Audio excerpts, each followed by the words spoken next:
Oke, bismillahirrahmanirrahim. Assalamualaikum warahmatullahi wabarakatuh. Saya atas nama Sodikin, mahasiswa dari STAI Ibnu Nurus Kota Bumi semester 4.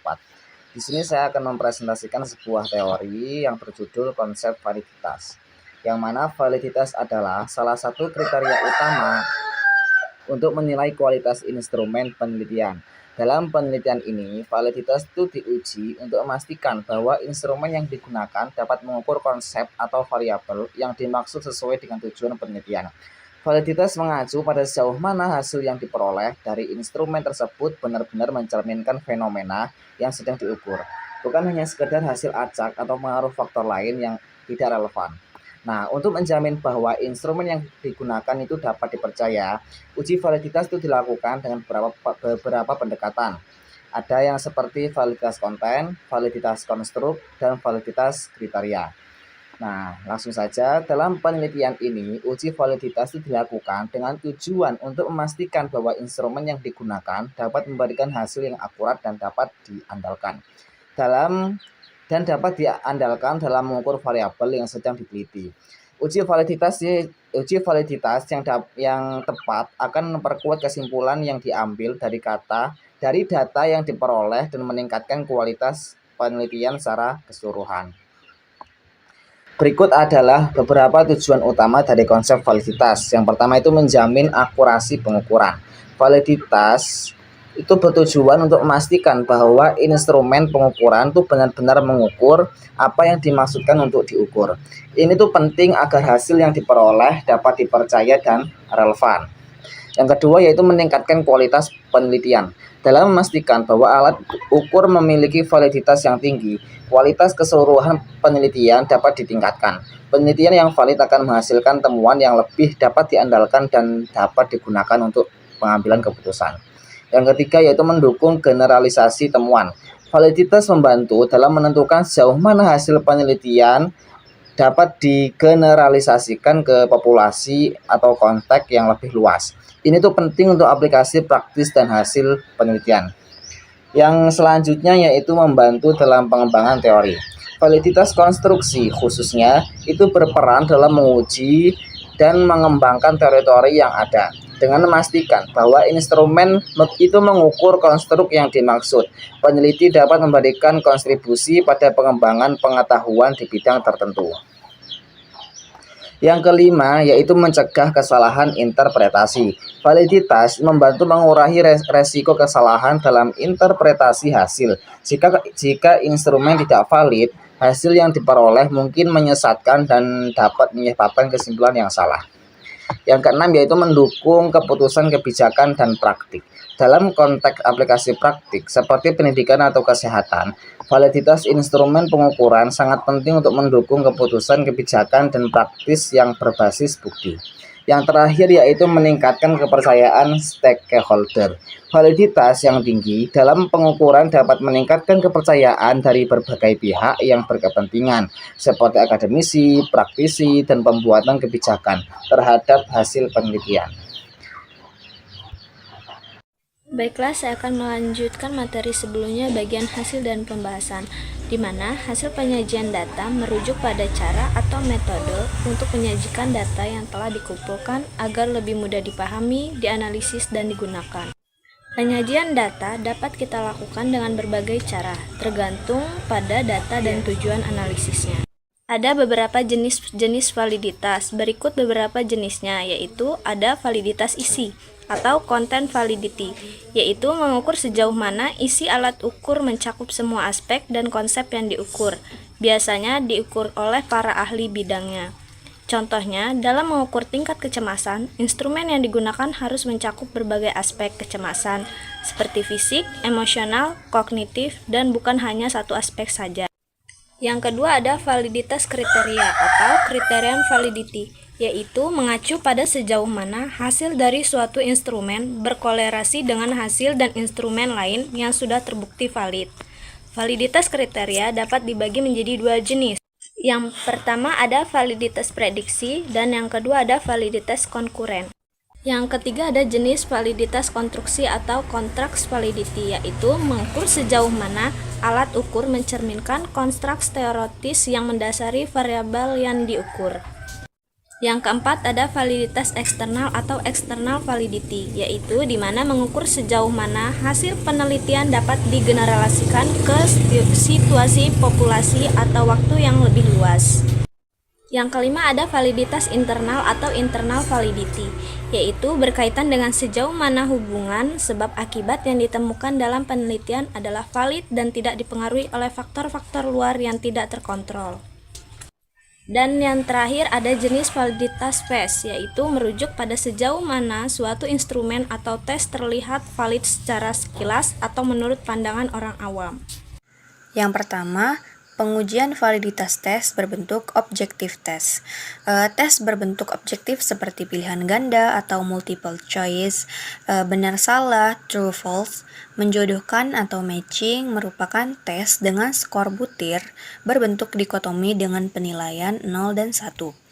Menurut Jali dan Mulyono 2004 menjelaskan jika skor butir dikotomi, maka untuk menguji validitas, butir tes dilakukan dengan menghitung koefisien korelasi antara skor butir dengan skor total instrumen dengan menggunakan rumus R bis I sama dengan X bar I dikurang X bar T dibagi ST dikali akar dari PI per QI.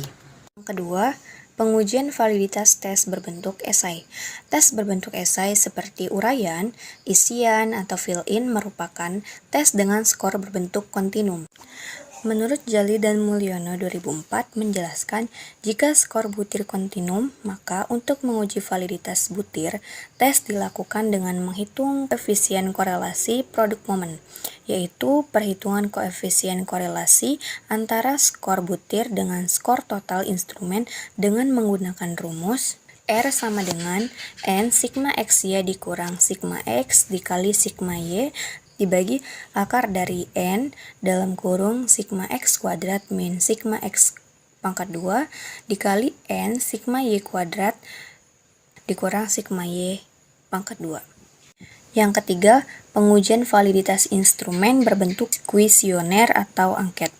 Pengujian validitas instrumen berbentuk kuesioner atau angket menggunakan produk momen, yaitu perhitungan koefisien korelasi antara skor butir kuesioner dengan skor total instrumen dengan menggunakan rumus R sama dengan N sigma X Y dikurang sigma X dikali sigma Y dibagi akar dari N dalam kurung sigma X kuadrat min sigma X pangkat 2 dikali N sigma Y kuadrat dikurang sigma Y pangkat 2. Kesimpulan, validitas adalah sejauh mana suatu alat ukur benar-benar mengukur apa yang seharusnya diukur. Konsep ini sangat penting dalam penelitian, evaluasi, dan pengukuran karena menentukan keakuratan dan relevansi data yang dikumpulkan. Tanpa validitas yang baik, hasil penelitian atau pengukuran bisa menyesatkan dan tidak dapat diandalkan untuk pengambilan keputusan. Dari beberapa contoh cara menguji kevalidan data, di sini saya akan memberikan contoh cara menguji kevalidan data yang berbentuk esai. Dari tabel di atas tadi, di sini saya akan mengambil contoh untuk butir soal yang keempat. Dari X ini nilai dari butir 4 tadi ada 2, 3, 3, 2, 1, 1, 2, 1, dan 1. Nah, untuk mencari sigma X ini dengan cara kita jumlahkan seluruh nilai ini dan menghasilkan 15. Kemudian Y ini berasal dari skor total ya. Kita jumlahkan juga, kemudian akan menghasilkan sigma Y sama dengan 141. Kemudian X kuadrat ini diperoleh dari 2 pangkat 2 atau 2 kali 2 sama dengan 4, 3 kali 3 sama dengan 9. Terus dan seterusnya setelah mendapat nilainya kita jumlahkan akan menghasilkan sigma X kuadrat sama dengan 33. Kemudian Y kuadratnya itu hasil dari perkalian 17 kali 17 atau 17 kuadrat. 17 kali 17 hasilnya 289 dan seterusnya 22 dikali 22, 20 dikali 20 hasilnya 484, 400 dan seterusnya. Kemudian dijumlahkan, semua nilai ini jumlahkan menghasilkan sigma Y kuadrat sama dengan 2533. Kemudian XY ini didapat dari perkalian antara nilai X dan nilai Y. 2 kali 17 sama dengan 34. 3 kali 22 sama dengan 66, dan seterusnya. Kemudian dijumlahkan dan menghasilkan sigma XY sama dengan 277. Nah, karena kita tadi sudah mencarikan nilai-nilai dari sigma X, sigma Y, sigma X kuadrat, sigma Y kuadrat, dan juga sigma XY. Kemudian kita masukkan ke dalam rumus. Rumusnya adalah R sama dengan N dalam kurung sigma XY dikurang dalam kurung sigma X dikali sigma Y.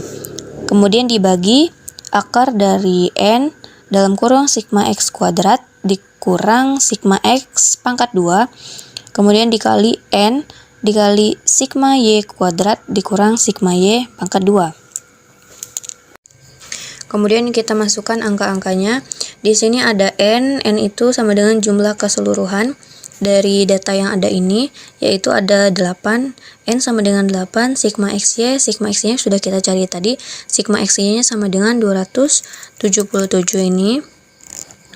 Kemudian dikurang sigma X nya adalah 15, dimasukkan 15 dikali sigma Y nya sama dengan 141, dibagi akar dari N nya sama dengan tadi ya 8, sigma X kuadratnya sama dengan 33, dimasukkan dikurang sigma X nya adalah sigma X nya sama dengan 15, dimasukkan 15 karena ada kuadrat ini pangkat 2 dimasukkan juga. Kemudian N nya 8, terus sigma Y kuadratnya sama dengan 2533, dimasukkan 2533, kemudian dikurang sigma Y pangkat 2, sigma Y nya adalah 141 pangkat 2. Kita masukkan, terus kita jumlahkan sama dengan 277 dikali 8, 2216, dikurang 15 dikali 141, sama dengan 2115. Dibagi akar dari 8 dikali 33 sama dengan 264, dikurang 15 pangkat 2, hasilnya adalah 225, dikali 8 dikali 2533, yaitu hasilnya 20.264, dikurang 141 pangkat 2, yaitu hasilnya 19.881. Kemudian kita kurangkan 2216 dikurang 2115, hasilnya adalah 101. Dibagi akar dari 264 dikurang 225, hasilnya adalah 39, kemudian dikali 20.264 dikurang 19.881, hasilnya adalah 383, sama dengan 101-nya tetap. Terus 383 ini kita kali dengan 39, hasilnya adalah akar 14.937, sama dengan 101-nya masuk lagi, 14.937 ini akarnya adalah 122,21. Kemudian 101 dibagi 122,21 sama dengan hasilnya 0,826. Langkah selanjutnya untuk menilai apakah butir tes yang kita cari tadi itu valid atau tidak, maka nilai yang kita peroleh tersebut kita bandingkan dengan nilai kritik yang terdapat dalam tabel statistik produk momen yang udah kita cari tadi ya, yaitu dengan N nya itu adalah sama dengan 8, DB dijawab benarnya sama dengan N dikurang 1 sama dengan 8 dikurang 1 sama dengan 7. Nah, pada taraf signifikansinya yaitu 5% adalah 0,666. Karena nilai koefisien hitung yang diperoleh tadi adalah yang udah kita cari itu adalah 0,826, artinya lebih besar dari taraf signifikansinya yaitu 0,66, maka butir tes nomor 4 yang udah kita cari tadi itu dinyatakan valid. Baik teman-teman, di sini saya akan mencontohkan cara uji validitas di aplikasi SPSS, yang dimana uji validitas adalah suatu ukuran yang menunjukkan tingkat kevaliditan atau keabsahan suatu instrumen. Pada uji validitas ini ada cara atau persyaratannya, yaitu 1. Membandingkan nilai R hitungan dengan R tabel. 2. Nilai signifikasi harus lebih kecil dari 0,05. Nah, jika sudah memenuhi dua persyaratan ini, maka data kita sudah bisa disebut valid. Itu menguji validitas ini kita memerlukan aplikasi SPSS. Tentunya di sini saya menggunakan SPSS 225 dan kemudian kita perlu data untuk kita uji. Di sini saya menggunakan data mentah yang sudah saya buat di sini. Teman-teman, langkah pertama kita buka APK SPSS. Ya, dan kita buka bagian data view yang teman-teman, kemudian kita input data mentahnya dengan cara Ctrl C yang kemudian kita tempel di SPSS-nya. Nah, di sini datanya sudah masuk dan di sini masih menggunakan angka desimal ya. Dan namanya pun masih variabel 1 dan seterusnya. Untuk mengubahnya kita klik variabel view. Kemudian klik bagian name dan Ctrl F. Nah, kemudian kita ganti bagian replace-nya, kemudian di kolom fret kita ganti menjadi varo. Bagi reflect width kita ganti jadi huruf B. Ya, artinya itu butir soal. Kita klik reflect call dan close. Nah, di sini sudah berubah ya. Jadi butir soal 1 sampai 11, bagian butir 11 kita ganti menjadi total. Karena itu memang nilai-nilai butir-butir tadi. Kemudian kita ganti angka desimalnya menjadi 0 semuanya ya, biar lebih gampang membaca angka-angkanya. Nanti kita balik lagi ke data view. Nah, di sini angka-angkanya udah nggak ada desimalnya ya. Sekarang kita uji validitasnya. Pertama, kita klik analisis, kemudian kita cari correlate, dan kita klik yang paling atas yaitu bivariate. Nah, akan muncul tampilan seperti ini. Kemudian kita pindahkan butir ini ke kolom sebelahnya. Cara gampangnya kita klik Ctrl A, kemudian kita klik tanda panah di samping itu ya. Nah, udah pindah semua dan pastinya dicek validitas ini kita udah centang di bagian personal. Dan terus klik OK. Nah, udah keluar hasilnya atau output dari data kita tadi. Kita perbesar dulu. Nah, kita bisa cek di sini. Nah, di sini ada tulisan person correlation, yaitu nilai R hitungan yang bakal kita bandingkan dengan nilai R tabel. Kemudian ada nilai sig juga untuk kita bandingkan dengan persyaratan kita di awal tadi. Oke, langsung aja kita akan bandingkan R hitungan dengan R tabel, di mana jumlah responden kita di sini ada 15. Kemudian sesuai syaratnya sebelum kita bandingkan kita kurangi dulu sampel kita menjadi 2, berarti total sampel adalah 13. Nah, sekarang kita lihat R tabel, kontennya di sini disebutkan bahwa sampai 13 itu sampel 13 itu taraf 5% ya, yaitu 0,514. Nah, kita balik lagi ke outputnya, kita lihat di bagian butir soal. Nah, di sini butir pertama itu nilai person korelasi yaitu 0,725, nah berarti sudah pasti lebih besar 0,725 daripada 0,514. Jadi bisa dikatakan bahwa butir soal pertama itu valid ya teman-teman. Kita lihat selanjutnya butir 2 sampai 10-an, alhamdulillah semuanya valid ya. Sekarang kita cek di bagian sig-nya. Nah, sesuai persyaratan di awal tadi bahwa nilai signifikasi harus lebih kecil dari 0,05. Mari kita cek di sini di butir pertama. Nilainya 0,002. Jelas lebih kecil dari 0,5. Jadi bisa dikatakan butir pertama valid ya teman-teman. Terus kita cek dari bawah biar lebih mudah. Nah, di sini ternyata bahwa semua di butir 1 sampai 10 itu bawah 0,5. Semuanya ya, jadi data ini dikatakan valid. Sekian dan terima kasih.